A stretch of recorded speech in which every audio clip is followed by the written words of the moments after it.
There's something special about each Grand Slam. I think there's a challenge there for each Grand Slam that I play. This year at the French, the first challenge was to become that American that hasn't won it in 34 years, because every time the French Open comes around, that's the only thing the Americans talk about.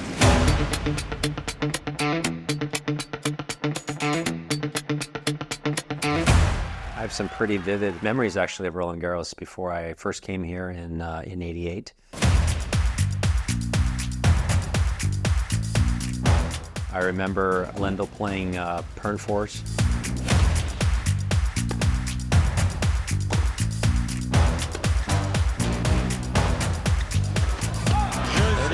C'est terminé, victoire d'Ivan Lendl en 2h45 minutes. And I remember Lendl playing McEnroe in the finals when John was up 2 sets to love.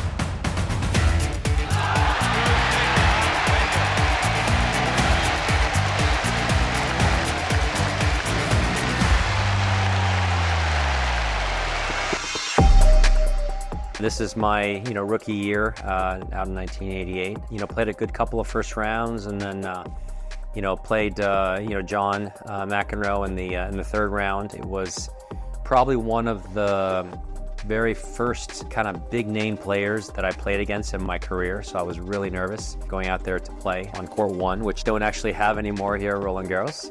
And I recall John doing some press prior to our match saying, I'm going to teach this 16-year-old, how to play tennis. And I kind of got wind of that, so I was a little bit, nervous. So when I went out there to play him, played last match of the day out on court 1, not a seat left in that stadium.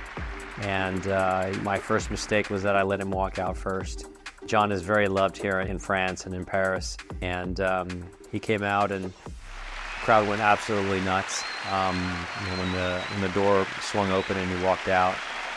And I walked out after him feeling like I was like the ball boy that was carrying his bag or something. I was just unbelievably overwhelming. I think I lost the first 2 sets like 6-0, 6-1 maybe in like 50 minutes. It was fast. Third set I started to settle down a little bit, played a respectable set and lost 6-3. I think that match actually gave me a lot of great memories, gave me a lot of great experience, obviously coming into the following year in '89.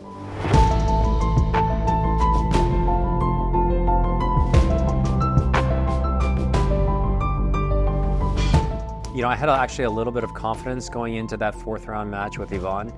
I had actually beaten him on clay, albeit on Hartrue, actually in Atlanta. So I had a little bit of confidence, although, the situation's a little bit different. It's a Grand Slam, it's 3 out of 5. It's red clay instead of green clay, but I think whenever you're able to get a win over somebody, it breaks the ice and kind of gives you some confidence to be able to say, hey, I've done it once, maybe I can do it again. The first couple of sets that I played, actually, I played quite well. Ivan was just, one level better than me.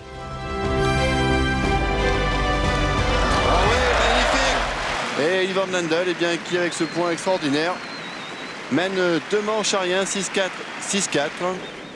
And, somehow I was able to, sneak out the 3rd set.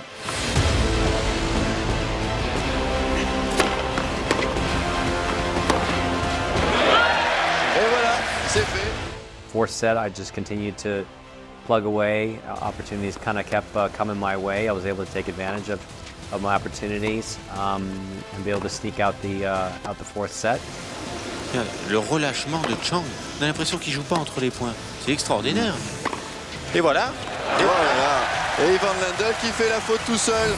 And toward the end of the 4th set is really where I started to run into physical problems. Et voilà, 2-7 partout.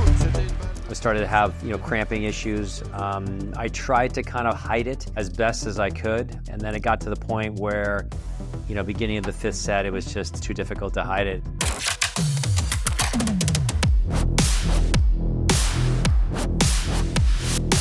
So I had to kind of resort to any which ways that I, might be able to stay in points or be able to, just trying to give myself some opportunities.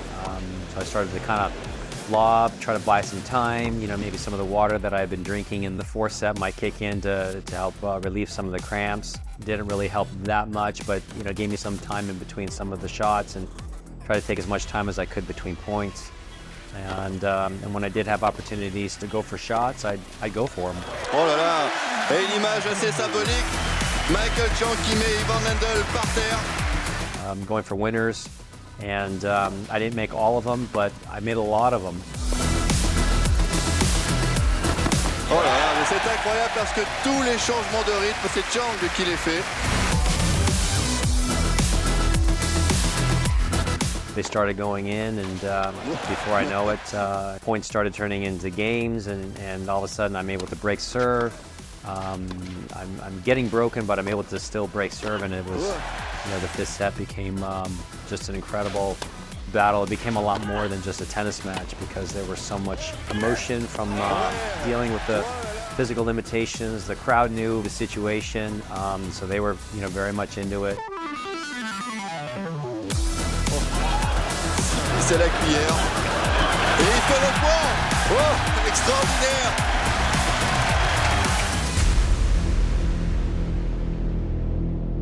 Actually, at 2-1 in the fifth set, I was this close to actually calling it a day. I was very close to defaulting the match. So actually, at that point, I actually started to walk toward the chair umpire, you know, thinking that, you know, I just call it a day. And I get to the service line on my side, and I get an incredible conviction from God. That's the only way I can explain it. And it dawned on me right then and there that if I were to give up and if I were to default the match, every other time in my life that I would be approached with a difficult circumstance, whether it's on the court or off the court, the second time's easier than the first, the third time's easier than the second, and every other time after that it's going to be easier. And the question came about where it was like, do you really want to be known as someone who quits? My goal right then and there was to go out there to finish the match, just take it point by point.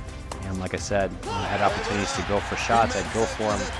Strangely enough, like, these shots are going in. And Ivan really kind of didn't move me that much. He just kind of kept me out there thinking that sooner or later I would just kind of keel over and just be done.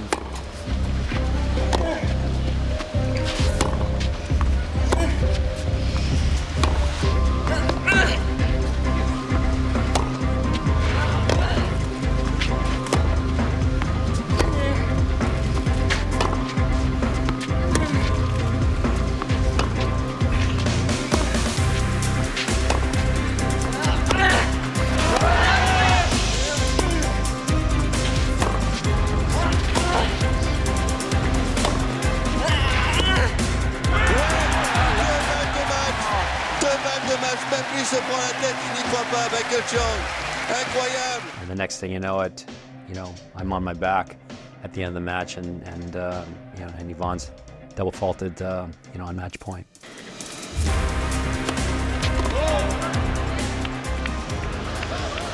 Regardez la position de Chang. Il est sur la ligne de service.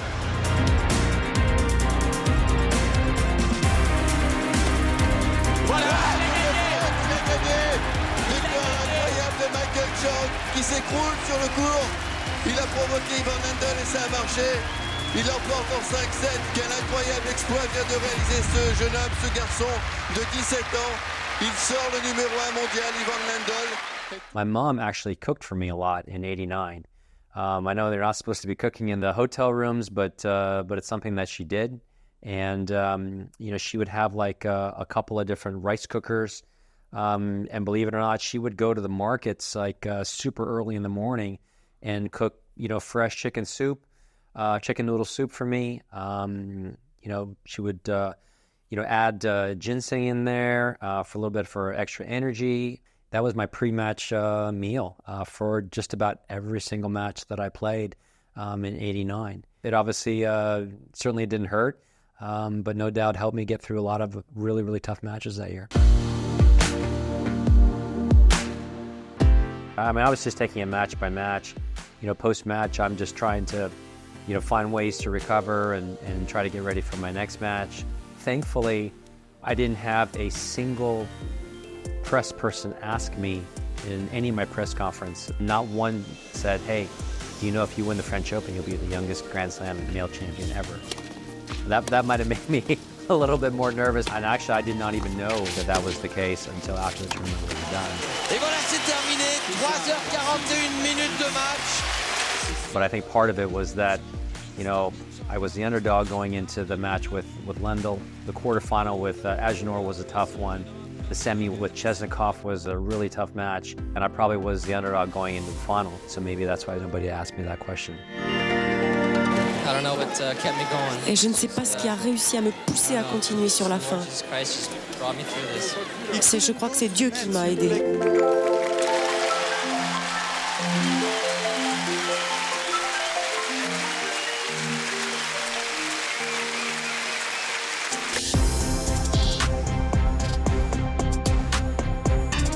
Yeah, it was extremely difficult being defending champion in 1990. It is pressure that I have had never experienced in my entire career. Obviously, I came into the clay court season with high expectations, thinking that, hey, I'm the current French Open champion. I'm looking forward to the clay season. I changed my schedule to play a lot of tournaments in Europe. I came to Europe, and I did not win a single clay court match coming into the 1990 French Open. I lost first round in 3 tournaments. I played 2 exhibition matches, both of which I lost. So it was a very difficult time for me. But overall, I ended up actually having a pretty good French Open. Getting to the quarterfinals, Andre played well that day. But I do remember that, after having lost that quarterfinal match, I do remember a great deal of kind of a sigh of relief that I, was past this kind of defending, this unbelievable title from a year ago.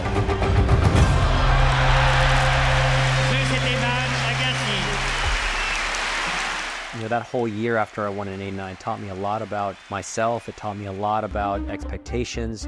It taught me a lot about pressures coming from different areas. And that subsequently helped me later on to play well in bigger tournaments and to give myself opportunities to win bigger tournaments, to know how to deal with that pressure. The one thing that I think people on the outside don't realize is that when you're one of the best players in the world, it's not just about tennis. It's never just about tennis. There are so many other expectations outside of the court that you feel on the court. And if you don't know how to manage them or have people that can help you manage those emotions and those ups and downs, it can be a very, very difficult road.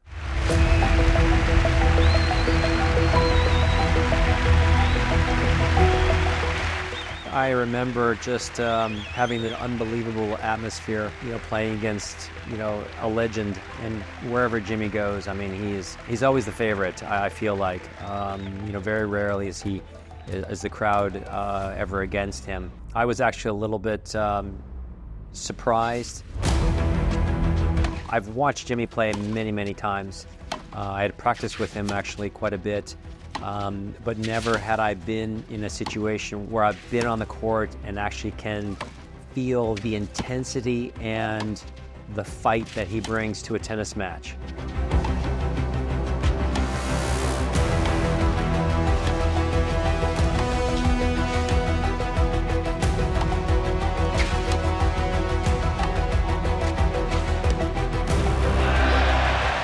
And I remember even after that 4th set, I remember started thinking to myself, I got to fight harder. I got to do something a little bit different.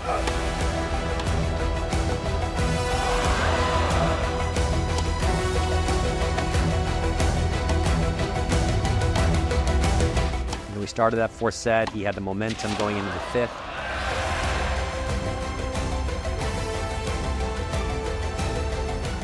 He hits the great return off of the first point, and he's walking over to the chair umpire, and I'm like, what's going on, I didn't see any signs of fatigue. I didn't see any signs of injury. And then he was just like, I can't go on. Ah là, je peux plus, je dois arrêter. Vous êtes sûr? Bah oui, si vous pouvez même prendre ma raquette et aller jouer à ma place. Moi, je ne peux plus jouer, c'est terminé. I was pretty quick to go over there and just say I was sorry that he couldn't finish, but I really wasn't sorry, if that makes sense, because I know had he continued in that fifth set, it would have been a dogfight. Probably one of the toughest dogfights I would have ever had in my career. That year was an absurd year for him on the dirt. I think he might have only lost maybe one match, maybe two at the very most, but he was just winning everything on clay left and right. I think he might have been the only guy that I lost to on clay that year.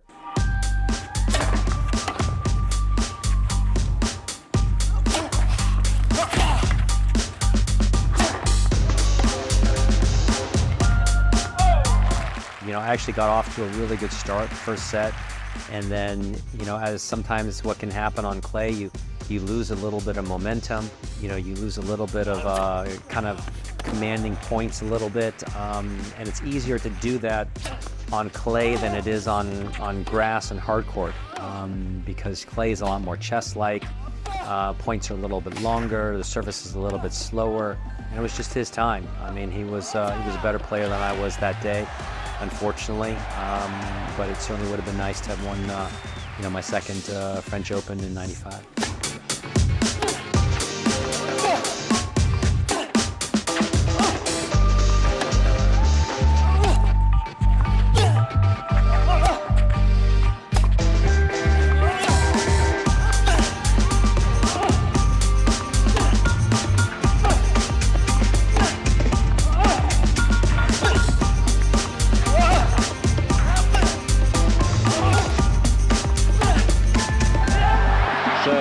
Set match.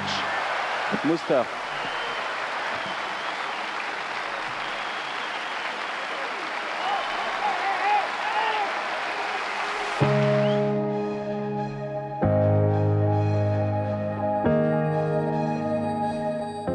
I remember just having some unbelievable battles out here. It was certainly great and exciting to play against any of the French players here. I remember having a really tough match on center court with Guy Forget. And obviously, when you're playing against a Frenchman here, you don't just play against him, you play against everybody in the crowd. I remember getting extremely frustrated that the points were kind of slipping away. The crowd was very much rooting for Guy. And I remember one particular game that I was so kind of angry that I stepped up and I just ripped like every serve like as hard as I could. And I don't know what happened or why, but I hit like 3 huge serves to get me out of the game and to go on to win that game. And it was a huge moment in the match. And I remember just kind of walking off after that game, and I was kind of like, huh, you know? I think of those 3 serves, I must have hit like 2, maybe 3 aces. It was crazy, and I've never done that before. But I've learned just through experience what it's like to play against a Frenchman here. Things you got to do a little bit differently. Maybe you question one less call if you're not positive that the ball was good. Because the last thing you want to do here in Paris is to get the crowd not just cheering for your opponent, but also cheer against you because you've done something that they don't like or that they don't approve of. So it's something that I took to heart and certainly applied many, many more years, whether I was playing here at Roland-Garros or I was playing the indoor tournament in Bercy. 30 years goes by very, very quickly.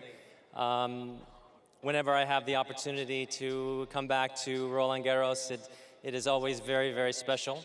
Whether I'm here coaching, whether I'm here playing in the Legends event, I'm very thankful for the French Tennis Federation. Before '89, in 1988, the French Federation was kind enough to give me a wild card to play here when I was just 16 years old. So thank you so much for your kindness throughout the years. I really, really appreciate it very, very much. I've gotten a chance to know the French crowd. I've gotten a chance to know the French staff here at Roland-Garros. And they are just, they're such wonderful people. And I think because I've gotten a chance to know them for so many years, even though I'm American, they treat me as if I'm French. And the crowd treats me as if I'm one of their own whenever I walk out there on court. So it's always a special feeling to come back to Paris. It's always a special feeling to be at Roland-Garros. And I'm thankful that, Mansour invites me to come back to play in the Legends event, and that's special for me. To be able to have opportunities to play in front of this crowd again and reminisce about memories that will certainly stay with me for the rest of my life.